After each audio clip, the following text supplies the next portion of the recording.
मैंने आपसे बताया कि कार्बन एटम जब आप थे तो आपका जो सबसे छोटा चक्र है श्री गणेश का वो था। अब कार्बन कितना महत्वपूर्ण है उसके बारे में मैं आपसे बताती रहूं तो बहुत टाइम हो जाएगा, लेकिन आप पीरियोडिक टेबल अगर आप देखें तो आपको पता चलेगा कि कार्बन एटम के आए बगैर कोई भी प्राणी में जीव नहीं आ सकता। जीवन कार्बन के आने के बाद ही शुरू हुआ, इसलिए ये कार्बन जो है ये श्री गणेश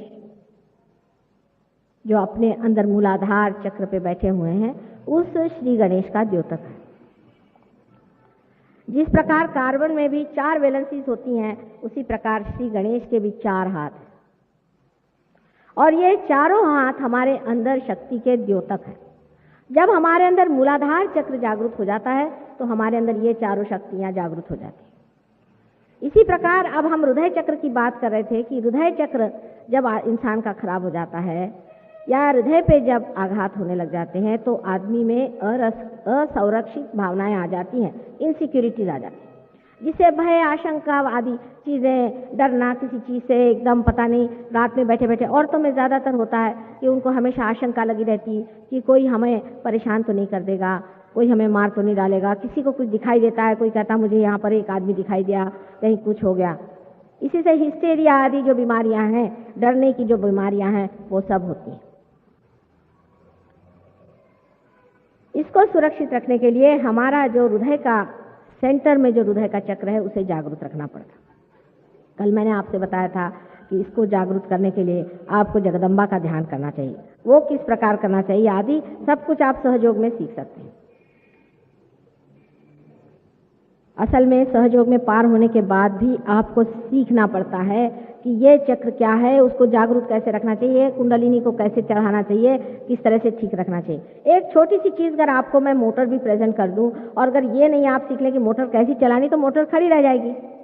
उसी प्रकार सहयोग में इसका बहुत सीखना होता है। मेरे लेक्चर में मैं आपको कहाँ तक बता सकती हूँ, लेकिन अधिकतर सहयोग में आए हुए लोग इस हॉल में इसी प्रकार हमेशा लोग आते हैं, लेकिन उनमें से कितने लोग सहयोगी हो गए हैं इसी पे मुझे आश्चर्य होता है। अभी उदाहरण के लिए आज ही एक माँ, एक बेटी और उसकी बेटी, इस प्रकार 3 जनरेशन मेरे पास है। ये लोग 1970 में मेरे हाथों से पार हुए थे। उसके बाद इनकी तबीयत बड़ी खराब गई 4 साल बाद, तो एक सहयोगी के पास गए कि साहब हमारी बड़ी तबीयत खराब गई, ये हुआ वो हुआ, क्या करें। बेचारे सहयोगी मेहनत करने के पीछे में उनके यहाँ गए, उनको देखा, उनसे कहा कि देखिए आप बिल्कुल सहयोग नहीं कर रहे हैं, आपकी कुंडलिनी यहाँ फंसी हुई है, अगर आप अपनी कुंडलिनी ठीक से जागरूक कर लें, ठीक कर लें तो आपको कोई तकलीफ नहीं होगी। बिल्कुल आसान चीज़ है, मैं आपको करके दिखाता हूँ। उन्होंने उनकी कुंडलिनी फिर से जागरूक कर दी। उनसे कहा कि अब देखिए इस पर जमी है, इस पर थोड़ा सा काम करना पड़ेगा आपको, ज़्यादा नहीं, ज़रा ध्यान दें, अपनी जोत जला रखें। लेकिन वो फिर से वही ये रे माझा मांगला जैसे मराठी में कहते हैं, उन्होंने बिल्कुल इस और ध्यान नहीं दिया। उसके बाद उनको एक गुरुजी मिल गए बीचों बीच, तो उन्होंने उनसे बताया कि हाँ मैं तुमको एक मंत्र देता हूँ, जंतर मंत्र देता हूँ। वो कहा अच्छा ठीक है। एक काला साधारण धागा, बिल्कुल साधारण धागा, उसको पता नहीं क्या इन्होंने करके और इन्होंने सबके गले में दे दिया, सबका 100-100 रुपया लिया जंतर मंतर का। वो धागे का दाम अगर जोड़ने चाहिए तो 2 पैसा भी नहीं होगा। अब सब लोग गले में पहन करके बिल्कुल उनके ऊपर मर गए।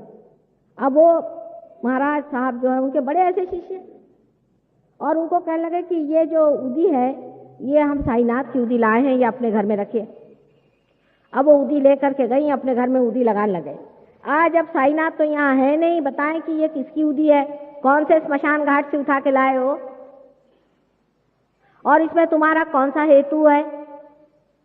तो कहने लगे कि वो उदी ऐसे ऊपर से नीचे नीचे गिरती थी तो हम बड़े उससे इम्प्रेस्ड हो गए। मैंने कहा ये तो सारी भूत विद्या है। बहरहाल जो भी हो वो उसी में बहते गए।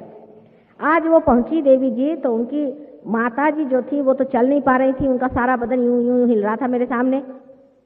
उनकी जो लड़की थी उसकी एक टांग टूट गई, क्योंकि यहाँ पर उसके पता नहीं क्या हो गया, एक्सीडेंट हो गया और उसका एकदम ऑसिफिकेशन हो गया। तो उसके बाद डॉक्टर ने इधर से काट दिया, उनकी टांग आधी छोटी हो गई।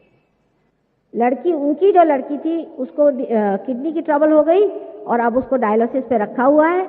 उसको भी जाकर बेचारे एक सहयोगी ने बचाया, उससे वो बच गई और उसकी हालत अब पहले से ठीक है, हॉस्पिटल से निकल आई। उस वक्त उस सहयोगी ने उनको समझाया कि देखिए ये सब साधुओं के चक्कर में मत घूमिए, लेकिन वो उनसे रुपया भी लेते थे, पैसा भी लेते थे और ये भी करते थे। तो उन्होंने कहा कि नहीं नहीं, वो तो हमसे बड़े अच्छे हैं, बड़ी मीठी बातें करते हैं, हमसे कभी नहीं कहते कि आप ये नहीं करो। हम शराब भी पिए, कहते पियो, कोई हर्जा नहीं, कुछ भी काम करो हर्जा नहीं है, बस पर्स मुझे दे दो, पीछे में ही है, आपको जो भी काम करना हो करते रहो। माता जी तो कहती है ना कि ऐसा नहीं करो, वैसा नहीं करो, लेकिन ये तो कभी किसी चीज को मना नहीं करते। ये तो कुछ नहीं, अगर आप उनसे कोई भी बात करो वो आपको कहते ठीक है। ऐसे ऐसे गुरु लोग हैं कि आप स्मगलिंग करते, अच्छा कर ले भाई, तुमको मैं स्मगलिंग का तरीका बताता हूं, लेकिन उसमें से इतना रुपया तुम मुझे दे दो। अब इस तरह के महामूर्ख लोग जो कि इनको परमात्मा का काम समझते हैं, ऐसे लोगों को किस तरह से नुकसान होता है वो देखिए। अब वो जो लड़की थी उसका भी डायलिसिस हो गया, उसकी भी हालत खराब। मैं तो तीनों को देखकर मेरे आंसू भर आए। मैंने कहा हे राम, इनका ये क्या। मैंने कहा अच्छा अब आप जाइए, माफ करिए, मैं तो समझ गई, सब चीज उनके ऊपर दिखाई दे रही थी, मैं क्या कहूं उनसे। मुझे तो किसी ने कभी कोई बात बताई नहीं थी, ना शिकायत की थी, पर मैं समझ गई कि ये बात क्या है।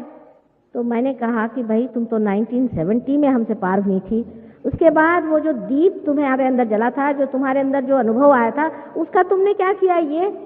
और उस वक्त के जो बीमार थे, जिनको ल्यूकेमिया था और कैंसर था, वो आज कहां से कहां पहुंच गए, और तुम बेवकूफ जो कि इतनी अच्छी थी, आज कहां से कहां चली। ये सब क्यों किया। तो भी वो काला धागा लेकर के आए थे गले में गधे जैसे। वो काला धागा नहीं छूट सकता था उनका, वो गले में पहने हुए थे। इतनी पकड़ होती है इन लोगों की। मैंने कहा भी पहले आप इस काले धागों को फेंकिए। बड़ी मुश्किल से माना उन्होंने कि इस काले धागे को हम गले से उतारेंगे, बताइए। फिर सब बातें सामने आई कि वो आदमी कितना रुपया लेता है, उनके लड़के को कितना लूटा, ये हुआ वो हुआ। उससे पहले वो बताने के लिए भी तैयार नहीं थी उस काले धागे के बूते पर। यानी मनुष्य इतना कमजोर है कि एक धागा तक उसे बांध सकता है। उसकी यही बुद्धि है क्या।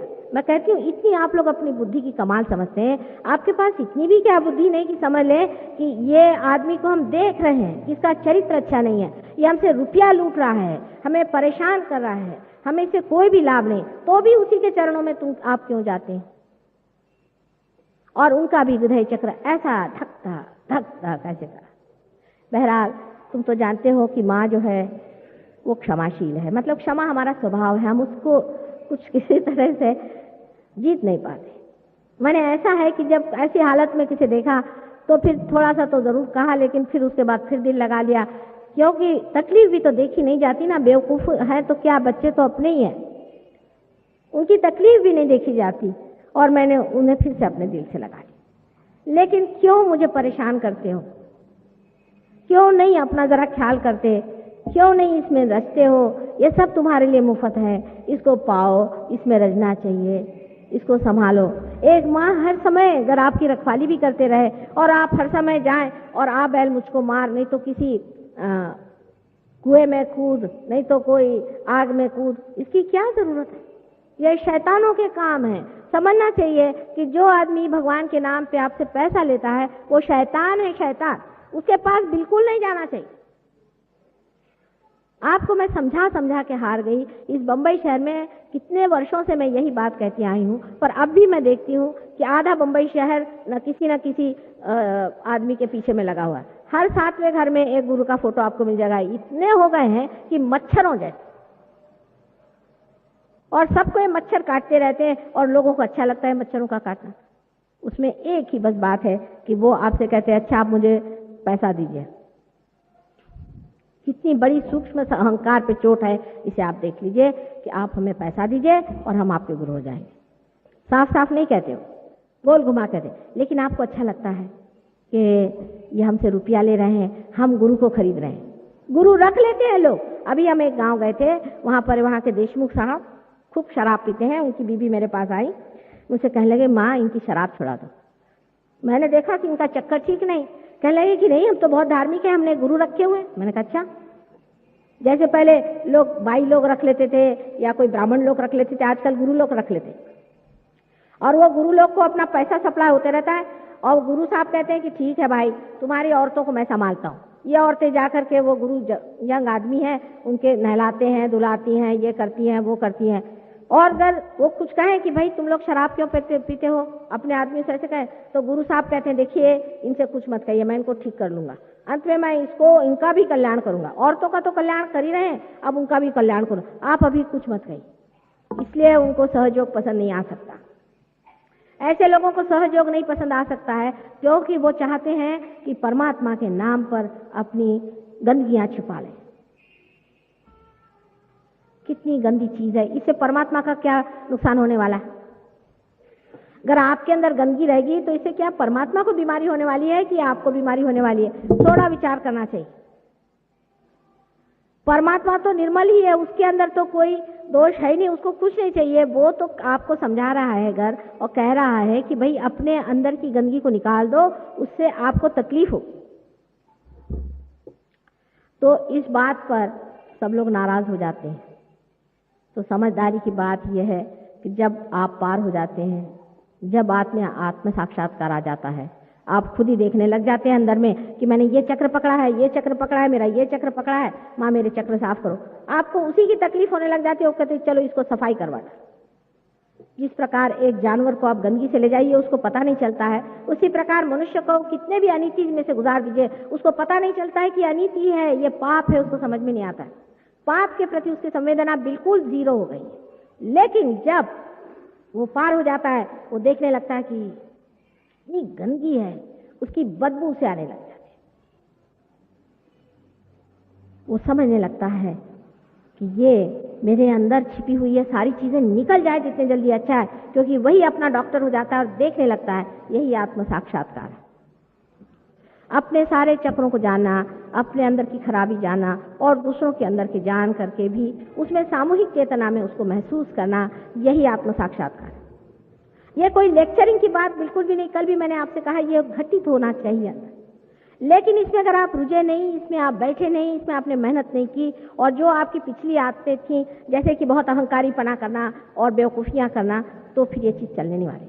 अपने प्रति प्रतिष्ठित होकर, अपने को समझ के कि हम एक दीप हैं संसार के, हमें जलाया गया, हमारे अंदर रोशनी आ गई है, इस रोशनी को बचाना चाहिए। जब तक आप ऐसा नहीं सोचेंगे, सहयोग में आप उतर नहीं सकते।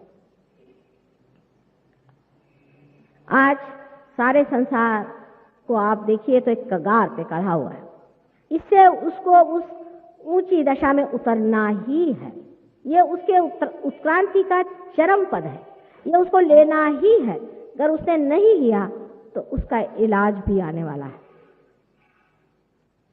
जो लोग इस लास्ट जजमेंट को, ये आखिरी निर्णय, आखिर परमात्मा लास्ट जजमेंट आखिरी निर्णय कैसा करते? कुंडलिनी को चढ़ा के ही आपका आखिरी निर्णय होने वाला है कि जो कुंडलिनी के सहारे पार हो जाए वो एक तरफ और जो नहीं है वो दूसरे तरफ हो जाए। इसलिए इसको आमास करने की जरूरत थी, सामूहिक करने की जरूरत थी। सामूहिक ये कार्य होना चाहिए, ये सामूहिक कार्य होना चाहिए। और अब भी अगर लोगों ने अपना इस पे निर्णय नहीं कर लिया, ये लास्ट जजमेंट नहीं कर लिया, तो मैं आपसे साफ बताना चाहती हूँ कि जिस प्रकार गेहूं और धुन अलग किए जाते हैं, उसका छिलका अलग उतार दिया जाता है, उसी प्रकार अगर आपने अपने को साफ नहीं कर दिया तो जो आखिरी कल की होगा वो आप जो भी इस तरह के होंगे उनको अलग हटा दें। उनका सर्वनाश है। क्योंकि इसको यही कहना चाहिए कि लास्ट सॉर्टिंग आउट। इसमें कोई भी तरह की मैं अत्युक्ति नहीं कर रही हूं। मैं आपसे बहुत विनती करके कहती हूं कि इस बात से आपको घबराना नहीं चाहिए और न ही नाराज होना चाहिए, क्योंकि ये बात हो के रहेगी। अगर आप इस बात से सतर्क नहीं रहे तो कल वो दिन नहीं आना चाहिए कि आप कहेंगे कि माँ आपने बताया नहीं लास्ट जजमेंट। इसलिए मैं आपसे साफ साफ बताना चाहती हूँ कि यही लास्ट जजमेंट शुरू हो गया है, इसमें आप अपने को जज कर लीजिए।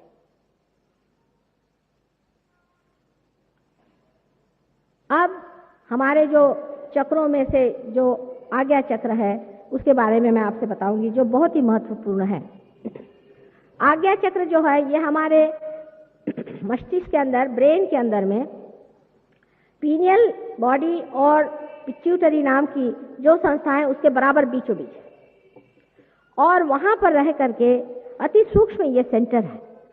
वो अपने अंदर की ईगो और सुपर ईगो, जो कल आपसे मैंने बताया था, वो दोनों संस्थाओं को चालित रखता है। यह आज्ञा चक्र जहां मैंने सिंदूर लगाया, इस चक्र की एक खिड़की बाहर की ओर है और एक इस ओर है। इसलिए इसको द्विदल कहते हैं।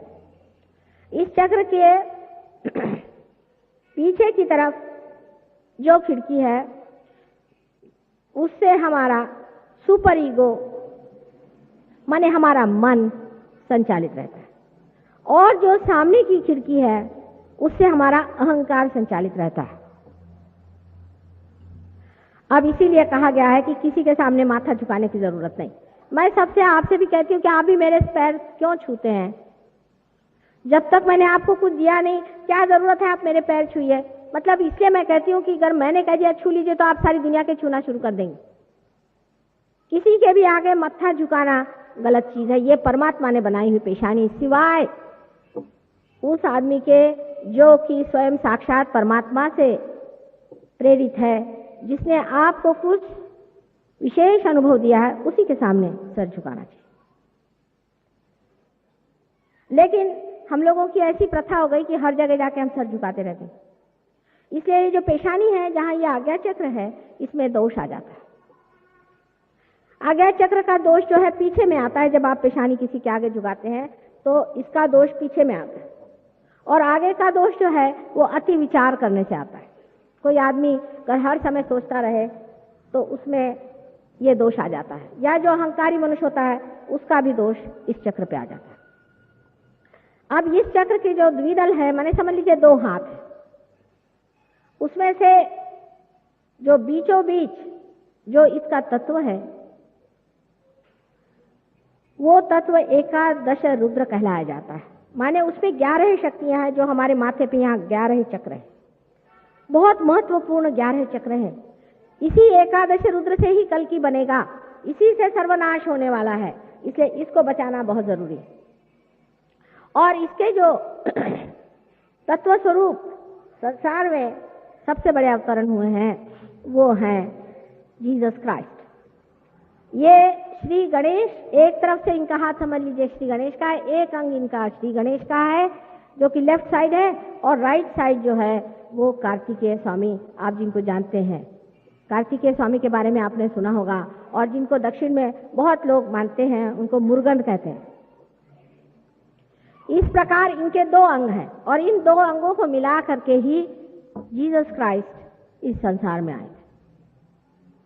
और उनका जो क्रॉस है वो भी स्वस्तिक का ही रूप है। लेकिन जीसस क्राइस्ट के जीवन का सबसे बड़ा जो उद्देश्य या उसकी महिमा है या उसका जो संदेश है वो क्रॉस नहीं है, क्योंकि जीसस क्राइस्ट ये कृष्ण के लड़के हैं। महाविष्णु के बारे में आप जरूर पढ़ें, जो मैं बात कर रही हूँ एक भी बात झूठ नहीं। और उनकी जो माँ मेरी थी वो राधा जी हैं। रा माने शक्ति, धा माने जिसने धारणा करी हुई, महालक्ष्मी स्वरूपा है। उनकी जो माँ थी वो महालक्ष्मी थी। लेकिन जीसस क्राइस्ट के जमाने में उन्होंने इस मामले में कुछ ज्यादा बातचीत इसलिए नहीं करी कि जब दुष्ट रावण, राक्षस आदि लोग ये जानेंगे कि उनकी माँ ही महालक्ष्मी है तो वो माँ के पीछे पड़ जाएंगे, और तब वो अपना गुस्सा नहीं रोक पाएंगे, और उनकी पूरी एकादश रुद्र की जो शक्तियां हैं वो क्रोधित होकर के सारे संसार को भस्म कर डालेंगी। इसलिए इस बात को बिल्कुल गुपित रखा रहा। लेकिन तो भी ईसाई धर्म के जो पहले कैथोलिक लोग हैं वो बहुत दिनों तक अभी भी मानते हैं कि उनकी माँ जो है वो दैवी शक्ति थी। लेकिन वही होली घोस्ट है, इसे वो नहीं मान सकते, और उनको समझ में नहीं आता है कि होली घोस्ट चीज क्या है, क्योंकि उनमें भी आत्म साक्षात्कारी लोग बहुत कम हुए, और जो भी ईसाई धर्म में आत्म साक्षात्कारी हुए उनको मार डाला, उनको फांसी चढ़ा दिया, या उनको बिल्कुल ही चर्च से निकाल डाला। जैसे हमारे यहाँ हिंदू धर्म में भी जो कोई बड़ा भारी साधु संत हुआ, ज्ञानेश्वर हुआ, तुकाराम हुआ, आज तक कोई हुआ ही नहीं जिसके पीछे सारी दुनिया ने लगाई हुई समाजने लगा। इसी प्रकार ईसा मसीह के पीछे भी बहुत लोगों ने आप जानते हैं किस तरह से उनकी हालत खराब की, और उनको किस तरह से क्रॉस पर चढ़ाया। ये चढ़ाना लिखा हुआ था, सूली पर चढ़ना उनका एक नाटक था। और ये नाटक करना पहले से लिखा था, क्योंकि कृष्ण ने अपने गीता में कहा है कि ये जो प्रणव शक्ति है, जो ओंकार शक्ति है, ये शक्ति नैनम छिदन्ति शस्त्राणि नैनम दहति पावका, इसको कोई खत्म नहीं कर सकता, इसको कोई मार नहीं सकता।